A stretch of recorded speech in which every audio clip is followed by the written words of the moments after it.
The title of the sermon today is The Adam and Eve Story, what it is and what it is not. Most people have a sense that they know very little about the Old Testament, but Genesis 1 to 3 seems to be the exception. Almost everyone knows the story of Adam and Eve and can actually relate the story to in some detail. Today's sermon deals with two questions. Question one is, what is the meaning of the story? And then, surprisingly, the other one is, what is not the meaning of the story? Here is a sermon in 3 parts. This is the old-fashioned 3-point sermon. Part 1 takes a page out of Walter Brueggemann's commentary on the book of Genesis. Very fine commentary, where right near the beginning, he has a single page entirely devoted to what the Genesis story is not.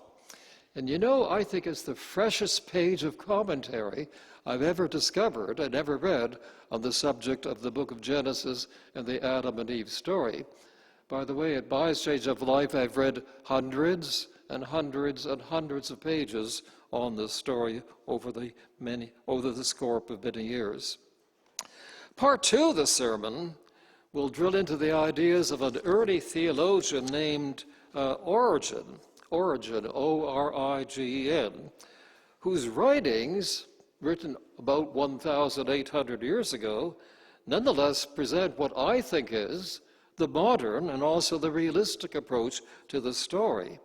In other words, the Adam and Eve story is actually not history. It's a made-up story, not based on actual events. And they tell us mainly that God is creator. We also shall, in that second part of the sermon, note some of the absurd parts of the story. I'll repeat that. Some of the absurd parts of the story. This needs to be faced, and this needs to be pointed out. And then part 3 will switch gears quite dramatically, and I'm going to talk about the theism-atheism debate. In the culture of which we are part, you can't really talk about creation without immediately dealing with the question, well, who made all of this? And suddenly you're into the question, does God exist or does God not exist? And if God exists, what sort of God is that one? So here's part 1 of the sermon, what the story is not. I've just mentioned his name, Walter Brueggemann. Walter Brueggemann is an American Old Testament scholar. He's actually written more than 40 books of the Old Testament. No, I've only read 2 of them. One of them is a very fine commentary on the book of Genesis. The word commentary means a book entirely devoted just to that one book of the Bible where a learned scholar makes comments on it. I have 2 commentaries actually on Genesis. The other is the classic commentary written by Gerhard von Rad, who was one of the giants of German Old Testament scholarship. Walter Brueggemann is actually not a Presbyterian, but interestingly enough, his lengthiest academic appointment was to the Columbia Theological Seminary in Decatur, Georgia. And Decatur is a northeastern suburb of the city of Atlanta. In his book, in his commentary on Genesis, Walter Brueggemann makes the following dazzling point. This is entirely from him.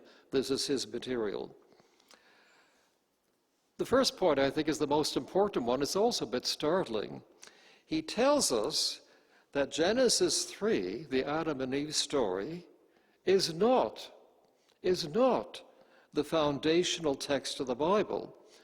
Then he points out that the rest of the Old Testament virtually totally, not totally, but almost totally, disregards the Adam and Eve story. It's as though this story never existed. And that certainly evokes the question, hey, what's going on? But clearly there was some sort of reaction in the mind of Hebrew people against the story.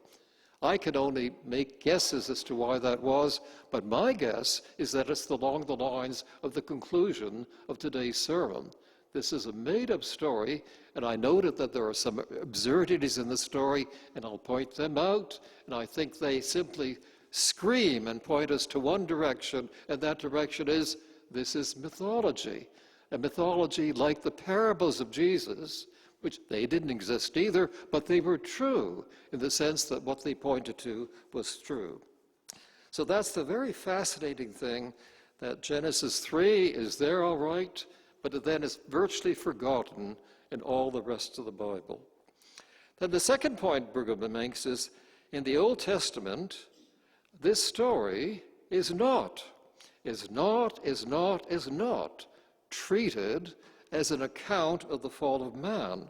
And this is the complete opposite of what we find in the New Testament, where Paul in Romans chapter 5, from verse 12 on, treats it in that fashion. Fall means the diminished moral capacity of human beings, but the story does not treat Adam and Eve as diminished. They are merely expelled from the garden. The rest of the Old Testament, in fact, expects a high moral capacity from people and does not treat people as diminished nor fallen. In Deuteronomy chapter 30, verse 11, we read the words, "Surely this commandment that I am commanding you today is not too hard for you, nor is it too far away." The text itself makes no particular claim for the human prospect, nor is it the pessimistic document that people think that it is. His third point, Brueggemann's third point, is also entirely fascinating. He points out that the Old Testament, and the Adam and Eve story is not an explanation of how evil came into the world. Paul takes it that way in Romans 5, but the Old Testament does not, and the book of Genesis does not. In fact, the story gives no explanation of evil. The talking serpent tempting Eve simply appears without explanation. It comes as a great surprise for many people to be told that the Bible, in fact, gives no explanation for the origin of evil, and that is worth repeating. The Bible, in fact, it comes as a fact to be told that the Bible, in fact, gives no explanation for the origin of evil. Forget all about the story about fallen angels and stuff like that. The Bible just doesn't give an answer to that particular question, nor is it an answer book to all of our questions, including our religious ones.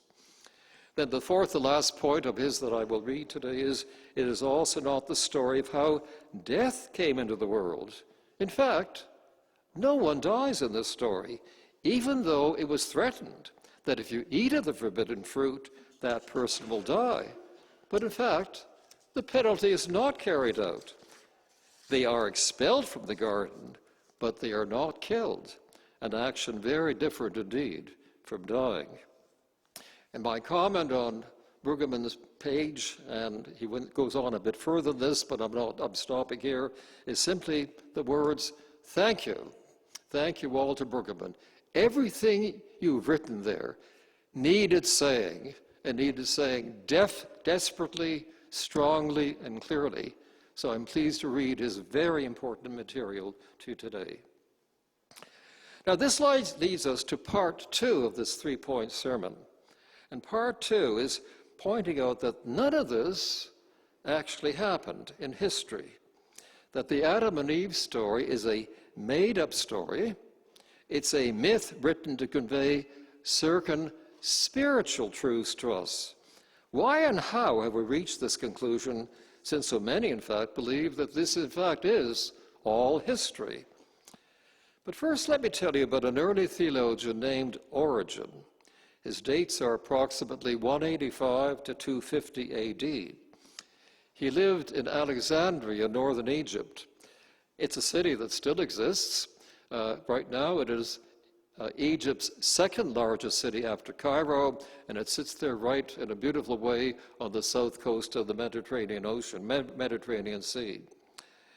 Origen succeeded a person named Clement of Alexandria, as the leader of the Christian group in the city of Alexandria, a Christian group that had a school that they called a catechetical school, which I take to be a school of basic Christian instruction.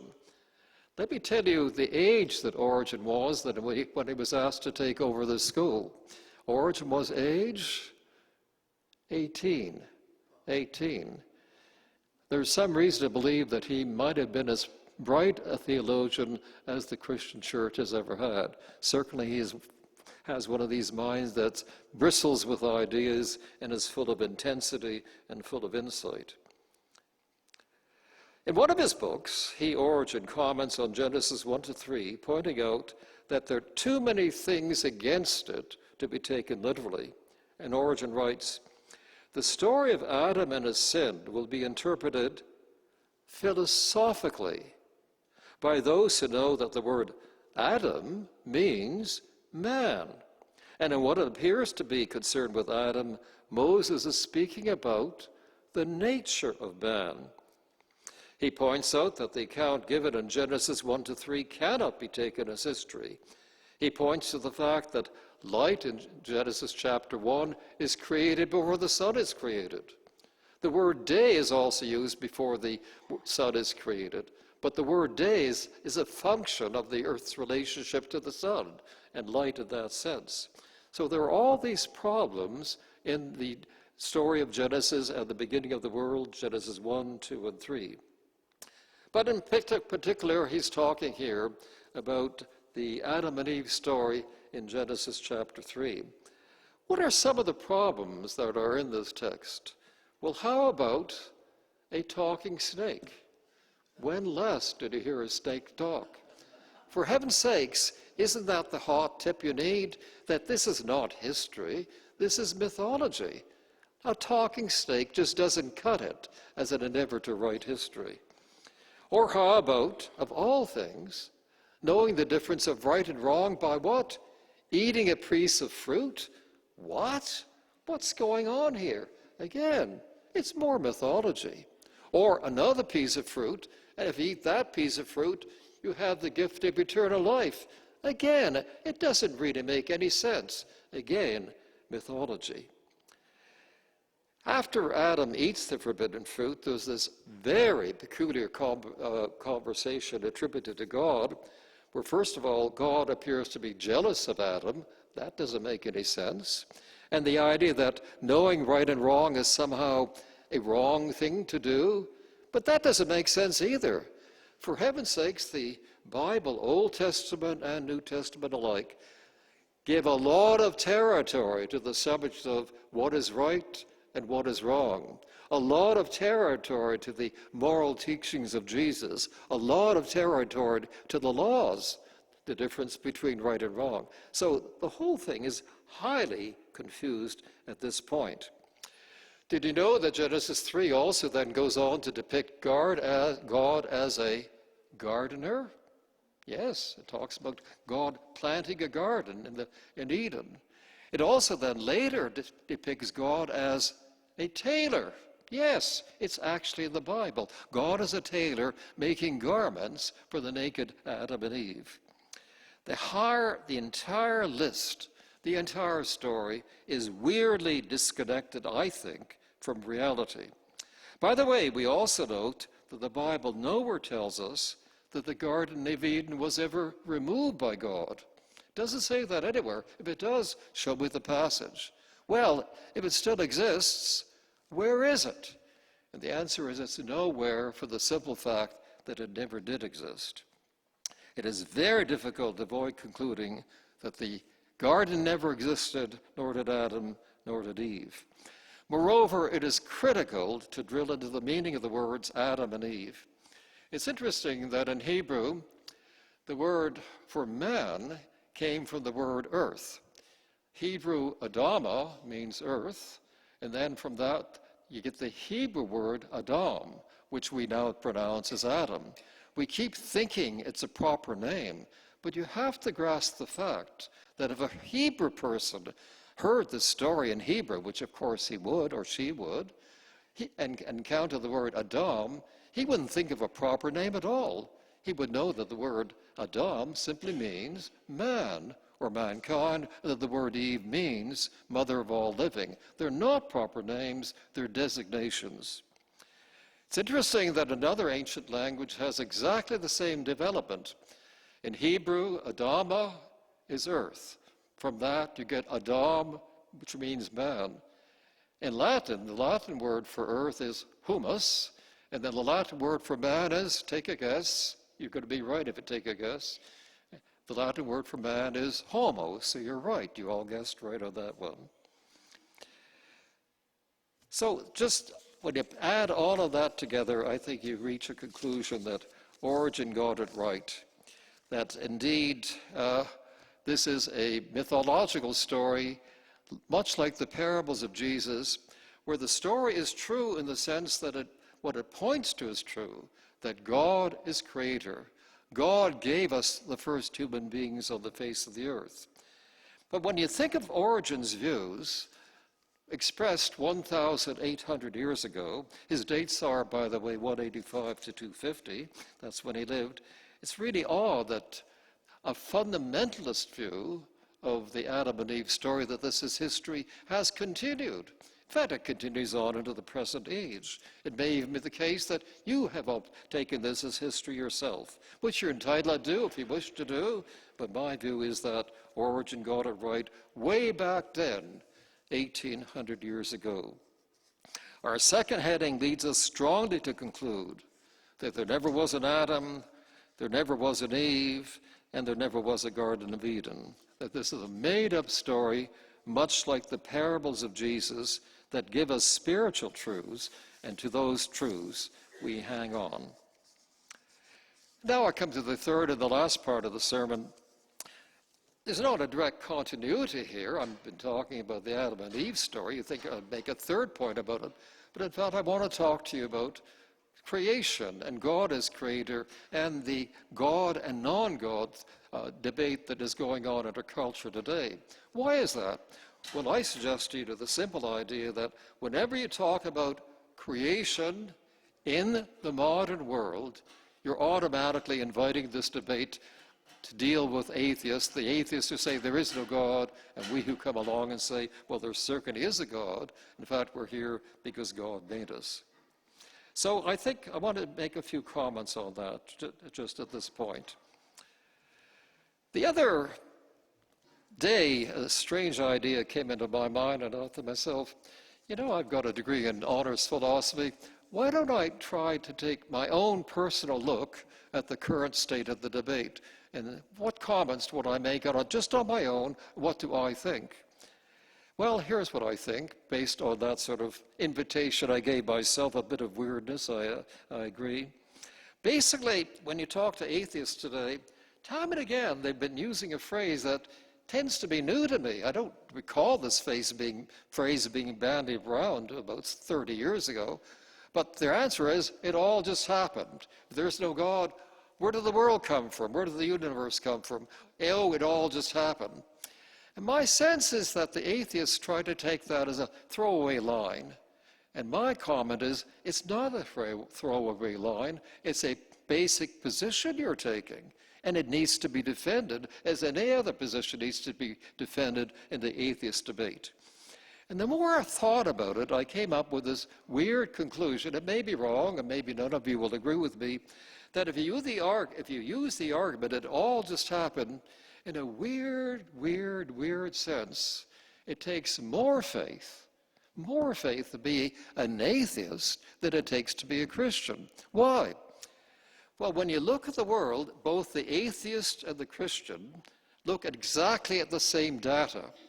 And I suggest to you that the data they're looking at is design. Design shouting and screaming at you, assaulting you in the face. It's a design universe, and it's a design world.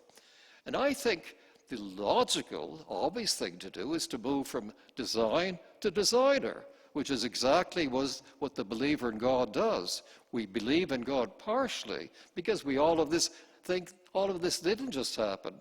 And strangely, in the figuring of this debate, it seems to be easier to say that and more logical to say that than to have that faith position that the atheist has. Oh, it all just happened.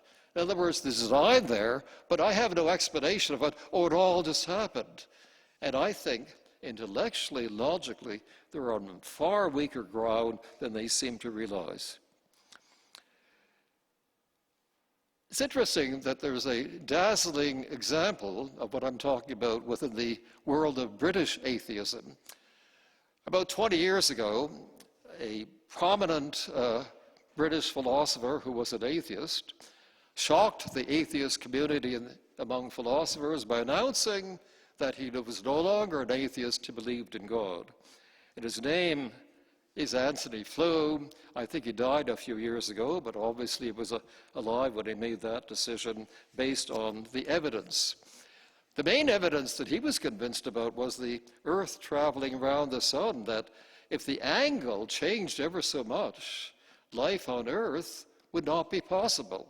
And his conclusion was, no, there's design there. Something happened, something was given. Some of you might ask, well, with your degree in philosophy, did you know the name Anthony Flew when you were studying philosophy? The answer is yes. And if you ask me, did I read any of the writings he wrote, the answer is also yes. The name is known to me. So that's the interesting way that Anthony Flew gives us an interesting insight into the theism-atheism debate today. Also, in closing, I now want to give you the title of a book. And the odd thing is, I'm not suggesting you read the book. I've tried to read it, largely could understand, but the large parts I couldn't follow it. But it's the title of the book that I want to leave with you, and maybe leave with you this as the main idea of the sermon today. The name of the book is, the author of the book is David Berlinski. David Berlinski. And the title of the book, the difficult book, is Atheism and Its Scientific Pretensions.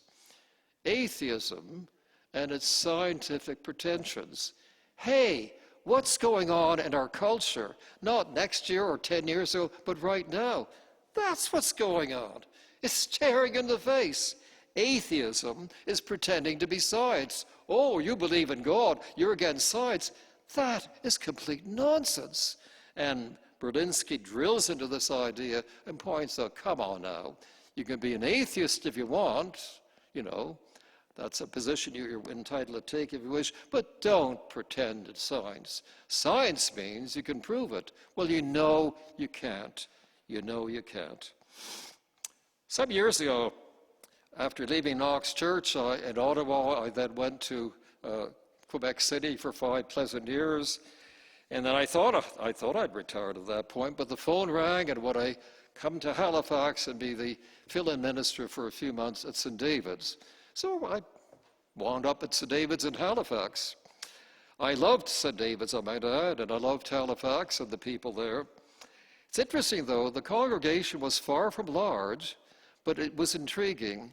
Virtually every Sunday, when I looked across the face of that small congregation, there were in that congregation three professors of physics, 1 professor of chemistry, and a few other science professors as well, and other professors. It was one of these churches that seemed to have attracted university teachers.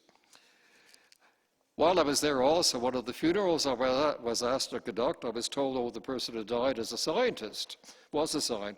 I said, what did he do? Oh, he's the head of the Department of Chemistry at Dalhousie University.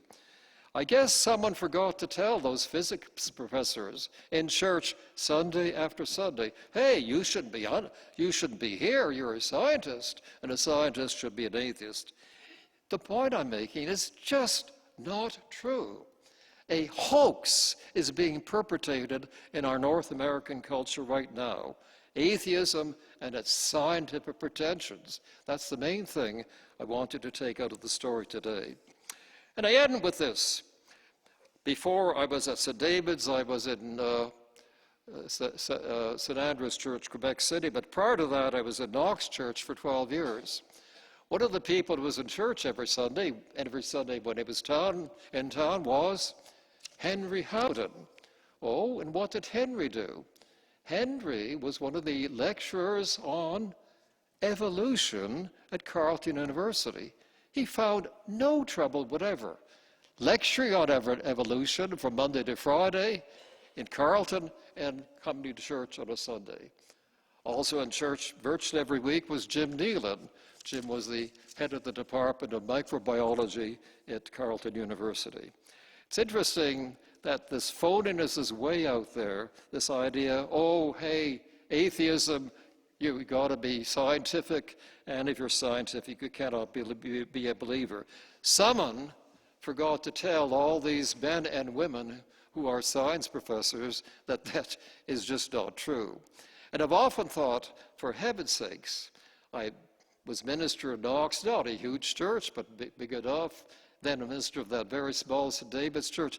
If all those science professors were there, for heaven's sakes, what could be found in a large Roman Catholic cathedral, or a large Anglican church, or a large booming United church? In other words, there are hundreds and hundreds and probably thousands of men and women who are science teachers in our churches today.